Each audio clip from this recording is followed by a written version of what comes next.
रोशनी का कारवां।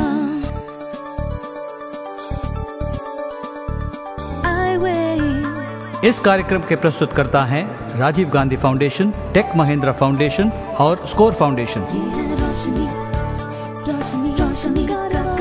रोशनी जो करती है अंधेरे को दूर, रोशनी जो लाती है दिल में नूर, रोशनी जो दिखाती है रास्ता। ये है रोशनी का कारवां। मैं सलीमा रजा अपने साथी अरशद इकबाल के साथ एक बार फिर आपका स्वागत करती हूँ आपके अपने साप्ताहिक प्रोग्राम आई वे ये है रोशनी का कारवां में। दोस्तों, आज हमें ये बताते हुए बेहद खुशी हो रही है कि हमारे इस शो आई वे ये है रोशनी का कारवां को पूरे 2 साल हो गए हैं। जी हाँ, 2 साल। और हम आप सभी के बेहद शुक्रगुजार हैं कि आपने इस लंबे सफर के दौरान हमारा पूरा साथ दिया। वाकई दोस्तों, हमारा ये सफर बेहद रोमांचक रहा, जिसे तय करते हुए हमने आपके साथ कई दिलचस्प कहानियां, जानकारियां शेयर की, खुद भी बहुत कुछ इनसे सीखा। दोस्तों, आज किसी नए मेहमान से मिलने के बजाय क्यों ना हम अपने इस शो के पास्ट में झांक कर देखें। हाँ? What a brilliant idea! देखो तो कि इसके इंटरव्यू सेक्शन में आने वाले मेहमानों के जीवन के प्रति क्या रवैया रहा है, कैसे उन्होंने अपने जीवन में कामयाबी के मुकाम हासिल किए हैं और कैसे वो ब्लाइंड लोगों के प्रति एक नेगेटिव धारणा को बदलने में कामयाब हुए हैं। और दोस्तों, आपको ये बताने की हमें कतई जरूरत नहीं है कि वो जो हमारे साथ प्रोग्राम दर प्रोग्राम रहे हैं और इस जुस्तजू में हमारी मदद की है, वो है जॉर्ज इब्राहिम।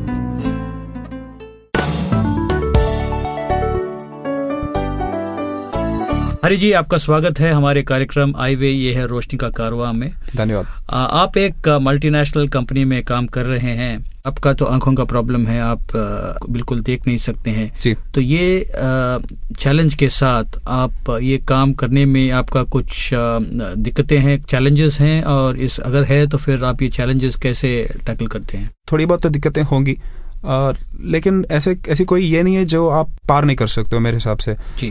क्योंकि आज के तारीख में इतनी टेक्नोलॉजी है, डिक्टाफोन जी या माइक्रो कैसेट रिकॉर्डर जैसे कहते हैं, इससे लेके कंप्यूटर्स हैं जिसके जरिए आप उतने ही कॉम्पिटिटिव बन सकते हो जितने के आपके बाकी के कलीग्स हैं, क्योंकि आपके पास वो सारे क्या बोलते हैं औजार हैं या सारे टूल्स हैं बिल्कुल, जिससे आप कम्पीट कर सकते हो और कम्पीट करने में मजा आता है। परिवार वाले, उसके टीचर्स, एम्प्लॉयर्स और समाज में सभी की ये सोच होनी चाहिए कि उस व्यक्ति ने सिर्फ अपनी आंखों की रोशनी खोई है, अपनी क्षमताएं नहीं। सुधा जी, एक दृष्टिहीन महिला सरपंच, ये सुनते हुए आपके गांव वालों की प्रतिक्रिया क्या थी? वैसे कुर्सी की जब बात आती है ना, तो हर जगह पे ऑपोजिशन होता ही है। मेरे लिए भी ऐसा ही हुआ था कि गांव के कई लोग कलेक्टर, मामलतदार, टीडीओ आदि को मिलने गए और उन्होंने बोला कि ये लड़की देख नहीं सकती है तो आपने सरपंच के रूप में उनको फॉर्म क्यों भरने दिया। तो इन्होंने एक अच्छा उत्तर दिया था, जो वोट दे सकता है वो वोट ले भी सकता है, और आप कैसे मान लेते हो कि वो ब्लाइंड है इसलिए काम नहीं कर पाएगी। यदि वो एमए तक अच्छे ढंग से फर्स्ट क्लास में पढ़ी है तो पंचायत के लिए भी बहुत बढ़िया काम कर सकती है। जगदीश, आप सारे किस यूनिवर्सिटी में पीएचडी कर रहे हैं? जब आप स्कूल में थे तो आपने ठान लिया था कि आप कुछ बनेंगे, तो ये लक्ष्य क्या था? 10वीं क्लास हमारे यहाँ बोर्ड के एग्जाम होते हैं और उस समय एक प्रेशर होता है बच्चे के ऊपर कि भाई आपको अच्छा करना है, क्योंकि ये आपकी बोर्ड की जो 10वीं क्लास की मार्कशीट है जिंदगी भर देखी जाएगी।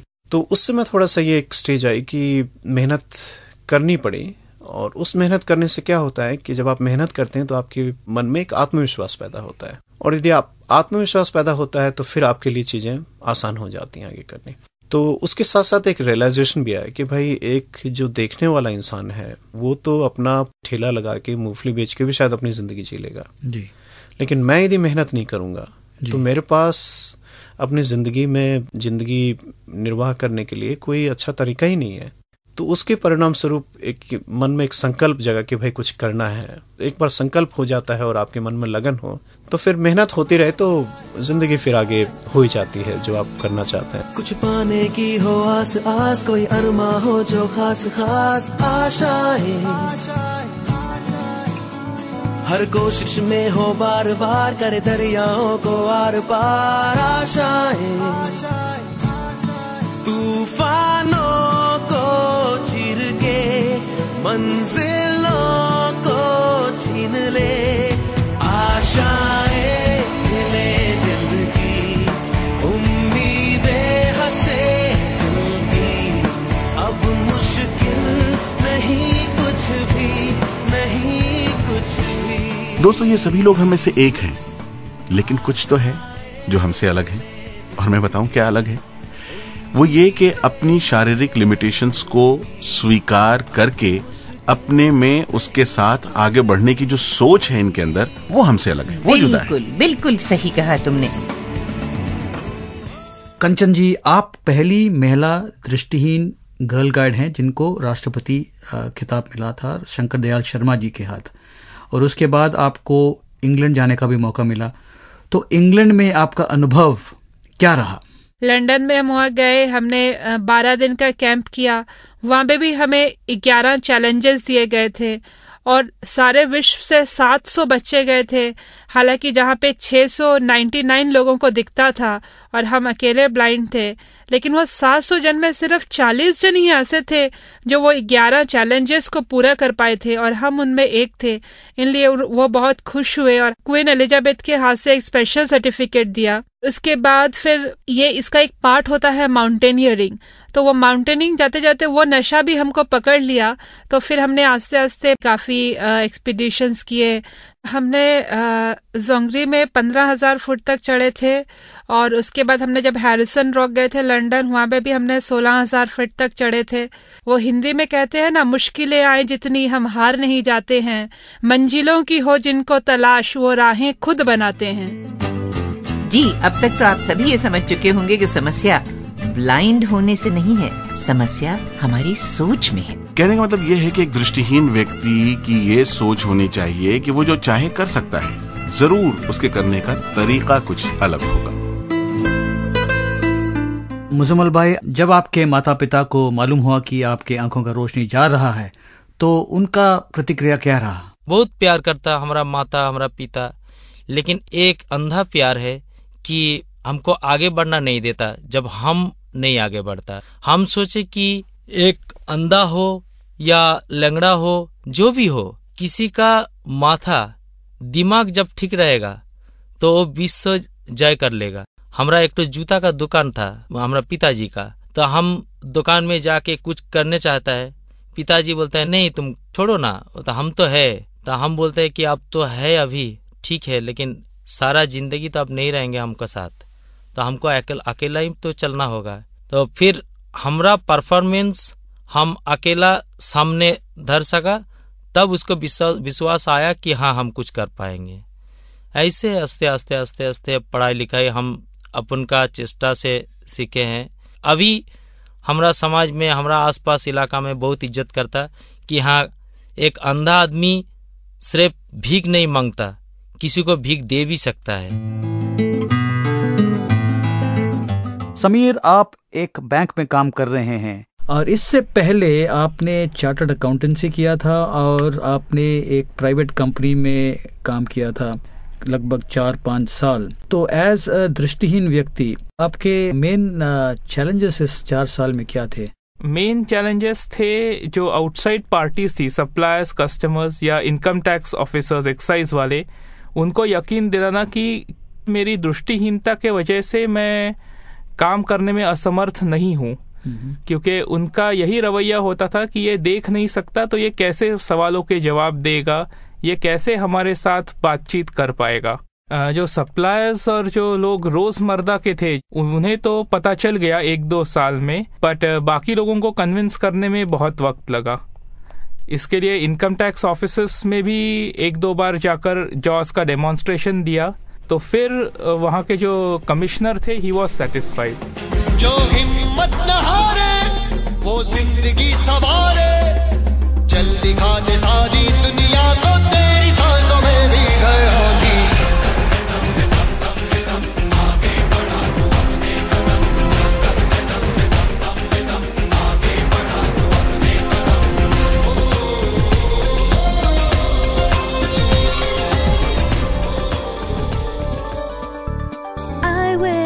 दोस्तों, एक बेहद जरूरी बात आपसे कहनी है कि हमारा हेल्प डेस्क नंबर बदल चुका है। अब 011-460-70380 पर सोमवार से शुक्रवार के बीच सुबह 11 बजे से शाम 5 बजे तक हमें कॉल कर सकते हैं, या हमारी वेबसाइट www.iway.org पर विजिट कर सकते हैं। साथियों, हमारे इस प्रोफाइल सेक्शन में हम जिन हस्तियों के बारे में बात करते आए हैं ना, उन सभी की जीवनी से हमें बहुत कुछ सीखने को मिला है। भले ही इनमें से ज्यादातर हस्तियां विदेशी मूल की थीं, पर इन्होंने हमें काफी हद तक प्रोत्साहित किया है। और सही मानों में हमें शुक्रिया अदा करना चाहिए उन तमाम आवाजों का भी जिन सेलिब्रिटीज ने अपना वक्त निकाला और इन कहानियों को हम तक पहुंचाया। तो आइए करते हैं रोल बैक। हाइन वॉगनर। जन्म से नेत्रहीन वॉगनर को शुरू ही से चुनौतियां पसंद थीं, जिनका सामना करते हुए उन्होंने कई उपलब्धियां हासिल की। वो मैराथन में दौड़े, 10 सबसे ऊंचे पहाड़ों पर चढ़े। उनकी इच्छा थी कि वो सबसे तेज नेत्रहीन ड्राइवर होने का रिकॉर्ड अपने नाम दर्ज कराएं, और उन्होंने ऐसा कर भी दिखाया। जन्म से ही दृष्टिहीन होजे फेलिसियानो को 3 साल की उम्र में ही संगीत से प्रेम हो गया। 9 साल की उम्र में उन्होंने पोर्टोरिको थिएटर के लिए परफॉर्म किया। बिना गुरु, सिर्फ रिकॉर्ड्स के सहारे उन्होंने खुद संगीत शिक्षा ली। 23 साल का होते होते होजे फेलिसियानो को 5 ग्रैमी नॉमिनेशन मिले। उनकी एल्बम फेलिसियानो ने 2 अवार्ड भी जीते। एलिसा गैब्रियल एक बेहतरीन शिल्पकार और चित्रकार। लगभग पूरी तरह दृष्टिहीन होते हुए भी एलिसा अपने अंदर छुपे कलाकार को विभिन्न माध्यमों के जरिए व्यक्त करती आई है। उनकी कला की मांग का अंदाजा तो इसी बात से लगाया जा सकता है कि उनकी स्टूडियो में आने वाले लोग फिनिशिंग टचेस देने से पहले ही उनकी बनाई मूर्तियों को खरीद कर ले जाते हैं। नारी के सौंदर्य को व्यक्त करने के अपने अनोखे और रचनात्मक तरीके से एलिसा ने यह साबित कर दिखाया है कि कला आंखों की मोहताज नहीं है, इसे दिल से भी बयां किया जा सकता है। जस्टिस ज़करिया मोहम्मद याकूब साउथ अफ्रीका में एक जानी मानी हस्ती हैं, जो 1998 से साउथ अफ्रीका की कॉन्स्टिट्यूशनल कोर्ट्स में एक जज की हैसियत से कार्यरत है। इसके साथ ही वो यूनिवर्सिटी ऑफ डर्बन वेस्टविल के वर्तमान चांसलर भी हैं। जस्टिस याकूब ने मात्र 16 महीने की आयु में मेनिंजाइटिस से अपनी आंखों की रोशनी खो दी थी। आज जस्टिस याकूब कहते हैं, मैं जो चाहता हूं वो कर रहा हूं। मैं समाज के प्रति अपना योगदान दे रहा हूं और अपने देश के संवैधानिक कानून को बेहतर बनाने में अपनी भूमिका निभा रहा हूं। दोस्तों, जिंदगी में अभाव, मुश्किल, किस्मत सब बहाने हैं। नेदरलैंड में जन्मे डॉक्टर वर्माए जन्म से ही दृष्टिहीन है। प्राइमरी स्कूल में ही उन्होंने बायोलॉजी पढ़ने की इच्छा जताई और पूरी लगन से जीव विज्ञान व भू विज्ञान में उच्चतम शिक्षा पाई। प्रिंसटन यूनिवर्सिटी के बाद वो डॉक्टरेट के लिए येल आए। आजकल कैलिफोर्निया विश्वविद्यालय में जियोलॉजी के जाने माने प्रोफेसर हैं। उनके जुझारूपन ने दृष्टिहीनता की सीमाएं तोड़ डाली और दुनिया को दिखा दिया दृष्टिहीन सफलतम वैज्ञानिक भी बन सकता है। हाँ, यही रास्ता है तेरा, तूने अब जाना है। हाँ, यही सपना है तेरा।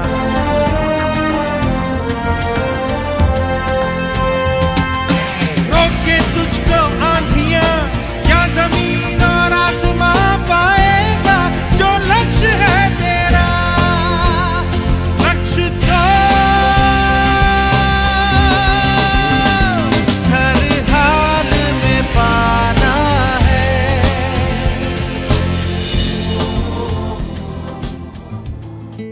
दोस्तों, अपने इंटरव्यू और प्रोफाइल सेक्शन में अचीवर्स की मोटिवेशनल स्टोरीज को जानने के अलावा हम अपने इस एडवाइस सेक्शन में ब्लाइंड लोगों के जीवन से जुड़े मुद्दों को उठाते आए हैं और एक्सपर्ट्स या अनुभवी लोगों से बातचीत भी करते आए हैं, उनका समाधान ढूंढते आए हैं। हमने एजुकेशन, एम्प्लॉयमेंट, खेलकूद, पेरेंटिंग, कानूनी हक और मनोरंजन से लेकर टेक्नोलॉजी तक हर संभव जानकारी जानने की और आप तक बांटने का प्रयास किया हमने। हाँ, तो चलिए कुछ ऐसी ही दिलचस्प चीजों के बारे में अपनी यादें ताजा करें जिनसे हमें काफी कुछ सीखने को मिला है।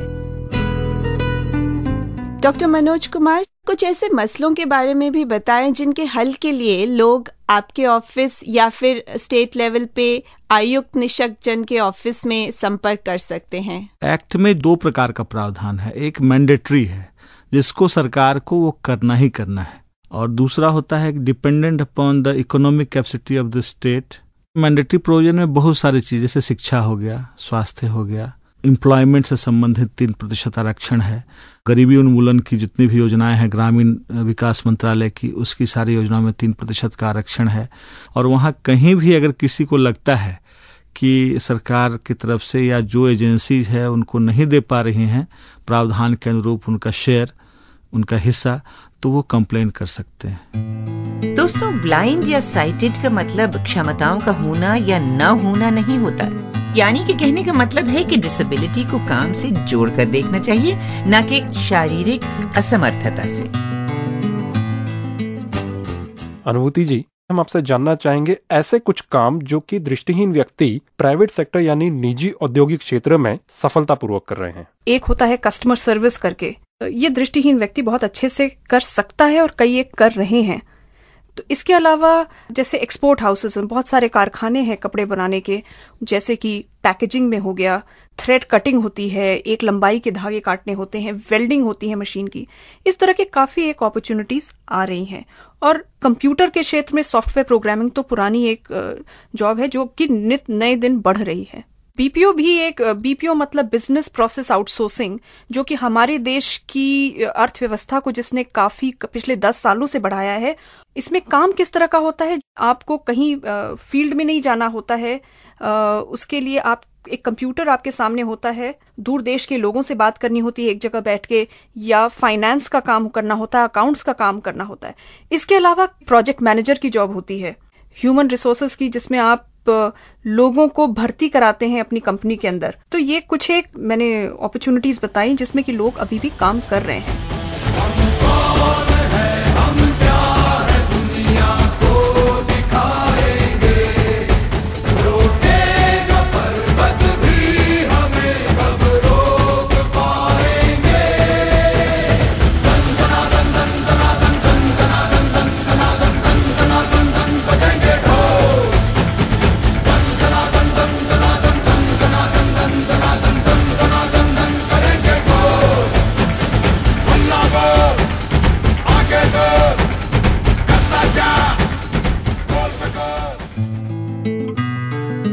और आपको शायद ये पता न हो कि कई ऐसे प्रमाण हैं जो ये साबित करते हैं कि अपने नॉन डिसेबल्ड सहकर्मियों की तुलना में डिसेबल्ड कर्मचारी की परफॉर्मेंस रेटिंग्स और रिटेंशन रेट्स कहीं ज्यादा हैं, और साथ ही अपने सहकर्मियों के कंपैरिजन में उनकी अटेंडेंस रिकॉर्ड भी काफी बेहतर है।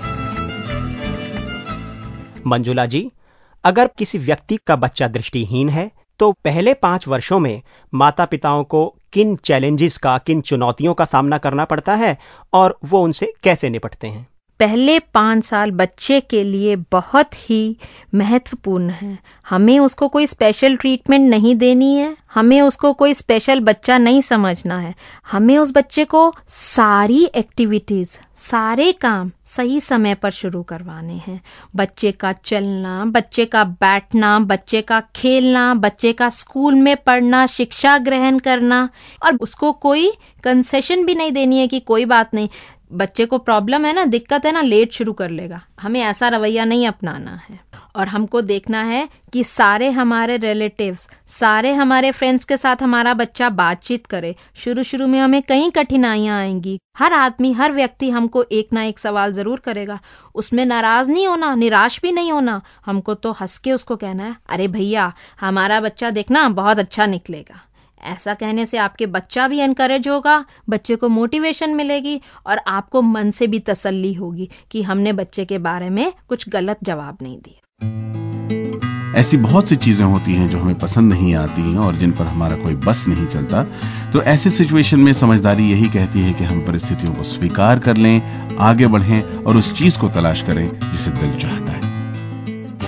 डॉक्टर अरोड़ा, हमारे सुनने वालों को ये बताएं कि जब किसी व्यक्ति को आंखों की ऐसी बीमारी हो जाती है जिसका इलाज नहीं हो सकता और वे फिर भी डॉक्टर्स के चक्कर लगाते रहते हैं उसका इलाज ढूंढने के लिए, तो इन लोगों के लिए आपकी क्या राय है? ज़रूरी है कि ऐसे सेंटर्स पे जाए या ऐसे लोगों की या ऐसी संस्थाओं की, जैसे आपकी संस्था है, उसकी हेल्प ले और ऐसे तकनीक आजकल अवेलेबल हैं वो अपनाने हैं बिना डॉक्टरों की मदद के, जिनसे कि आपकी नॉर्मल ज़िंदगी आप जी सकें और दुनिया भर में डॉक्टरों के चक्कर लगाने की ज़रूरत नहीं है।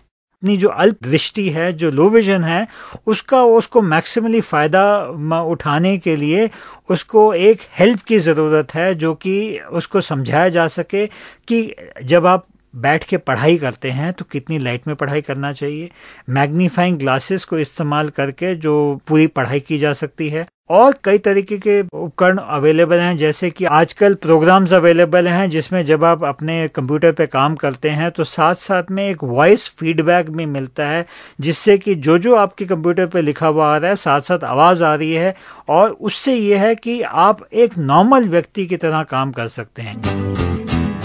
दोस्तों, शिक्षा एक ऐसी चीज है जिसे हासिल करने की कोई उम्र नहीं होती। शिक्षा एक ऐसी सीढ़ी है जिस पर चढ़कर आप कामयाब जीवन की तरफ हाथ बढ़ा सकते हैं। मंजुला जी, कुछ लोग अपनी दृष्टिहीन लड़कियों को लेकर इनसिक्योर फील करते हैं, तो इन माता पिताओं को आपकी क्या सलाह होगी? वर्तमान स्थिति यह है कि दृष्टिबाधित लड़कियों की संस्थाएं बड़े बड़े शहरों में है, जो कि घरों से बहुत दूर है। हालांकि डिसेबिलिटी एक्ट के चलते कोई भी स्कूल किसी भी बच्चे को एडमिशन देने से मना नहीं कर सकता, तो पेरेंट्स को ये चिंता होती है हम अपनी लड़की को अपने से दूर कैसे रखें, वहाँ इसकी देखभाल कौन करेगा, और दूसरा लड़की हमारी क्या वहाँ पर सुरक्षित होगी, और फिर समाज का भय कि समाज कहेगा अपनी एक दृष्टिबाधित एक ही तो लड़की आ रही, इसको नहीं खिला सकते क्या। और आज बहुत सारी लड़कियां पढ़ी लिखी हैं, तो ये चीजें पेरेंट्स को समझ में आनी होगी कि अगर हम लड़की को पढ़ा देते हैं तो कल को ये हमारे लिए लायबिलिटी ना होकर एसेट बन सकती है।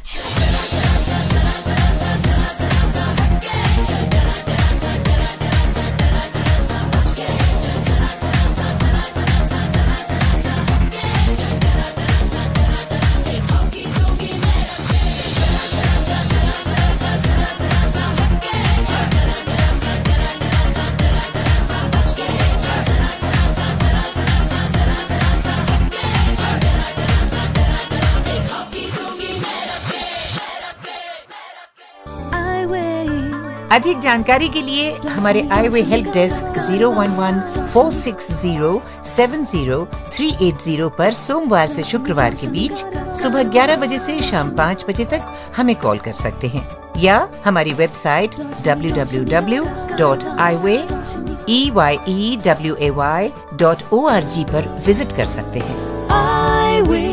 ये है रोशनी का कारवां। आज हमने, जैसा कि प्रोग्राम के शुरू में ही सलीमा ने बताया, कि 2 साल मुकम्मल किए। इस 2 साल के सफर में हम साथ साथ चलते रहे, इस रोशनी के कारवां को लिए, जहां धूप, छांव, गम, खुशी, जाने क्या क्या शेयर किया हमने। लेकिन 2 साल का ये पड़ाव जहां आया है, वहां अब थोड़ा थमने को जी चाहता है। जी, और हम आपको ये बता दें कि हमारा ये शो कुछ दिनों के लिए, जैसा कि अभी अरशद ने आपसे कहा, कुछ दिनों के लिए प्रसारित नहीं किया जाएगा। इसलिए नहीं कि ये कारवां रुकेगा, इसलिए कि ये कारवां ताज़ा दम होना चाहता है। अपनी एनर्जीज को, अपने जानकारियों को, अपनी लगन को एक दफा फिर से एकजुट करके, इकट्ठा करके हम फिर से एक नई रोशनी लेकर इस कारवां को आगे बढ़ाएंगे। लेकिन फिलहाल एक छोटा सा विराम जरूर चाहिए होगा। हमारा आपसे ये वादा है कि हम एक नए उत्साह और नए एपिसोड्स के साथ और भी ज्यादा जानकारी लेकर जल्द ही वापस आएंगे आपके पास। हम आपको ये भी बताना चाहेंगे कि इस दौरान हमारा आईवे हेल्प डेस्क निरंतर काम करता रहेगा, जिस पर ब्लाइंडनेस या दृष्टिहीनता से संबंधित अपनी किसी भी समस्या के लिए आप निसंकोच संपर्क कर सकते हैं। ये है रोशनी का कारवां। तो चलिए आ जाते हैं अब उस मुद्दे पर जो हमेशा हम इस प्रोग्राम के आखिरी पार्ट में आपसे करते हैं, और वो ये है कि हम चाहते हैं कि आप एपिसोड 46 यानी कि 46 में पूछे गए हमारे सवाल का जवाब भी जान लें, जो कुछ इस तरह था कि नवंबर 2007 में घोषित विकलांग कर्मचारियों के लिए हर साल 10 दिनों की स्पेशल कैजुअल लीव किन कर्मचारियों के लिए है। और आपके ऑप्शंस थे ए निजी क्षेत्र के कर्मचारी, बी राज्य सरकार के कर्मचारी, और सी केंद्र केंद्रीय सरकार के कर्मचारी। इसका सही जवाब है ऑप्शन सी, सेंट्रल गवर्नमेंट कर्मचारी। और लकी विनर का नाम बताएंगे हमारे साथी प्रणय गड़ोदिया। दोस्तों, ये जो 10 दिन की स्पेशल कैजुअल लीव मिलती है, ये डिसेबिलिटी और डेवलपमेंट यानी कि विकलांगता और विकास से संबंधित ट्रेनिंग, वर्कशॉप, सेमिनार्स इत्यादि अटेंड करने को मिलती है। आप सोच रहे होंगे कि भाई विजेता का नाम कहाँ चला गया? तो दोस्तों, एपिसोड 46 यानी 46 के लकी विनर बने हैं SMS से जवाब देने वाले सज्जाद हुसैन बलदेव, अनंतनाग, जम्मू कश्मीर से, ठंडी ठंडी जगह से। सज्जाद हुसैन साहब, आपका इनाम बहुत बहुत मुबारक हो। दोस्तों, जैसा अरशद और सलीमा जी ने बताया कि कुछ समय के लिए हमारा ये प्रोग्राम अभी प्रसारित नहीं होगा, पर एपिसोड 47 से एपिसोड 51 के जो कॉन्टेस्ट के लकी विजेता बनेंगे, उन्हें उनका इनाम बकायदा समय पे उनके घर पहुंच जाएगा। तो शब्बा खैर। दोस्तों, हम आपको इस बार किसी सवाल के साथ नहीं छोड़ के जाएंगे।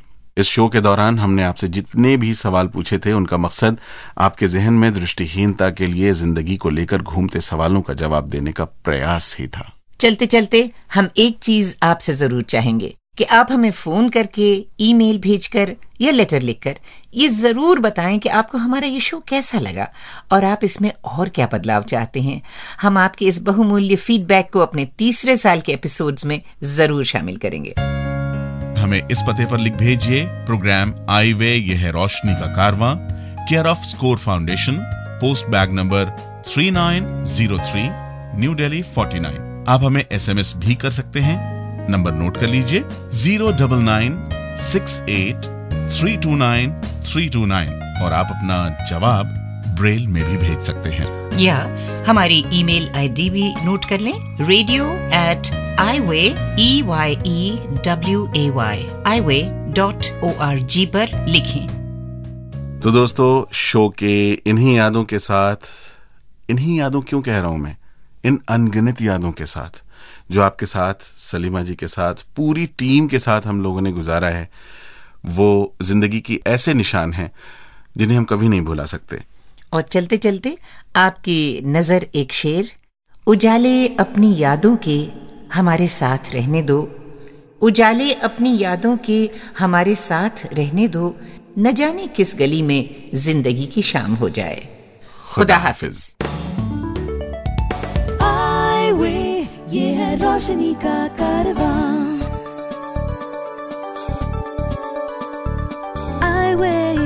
इस कार्यक्रम के प्रस्तुतकर्ता थे Rajiv Gandhi Foundation, Tech Mahindra Foundation और स्कोर फाउंडेशन। ये है रोशनी, रोशनी, रोशनी का कारवां, रोशनी।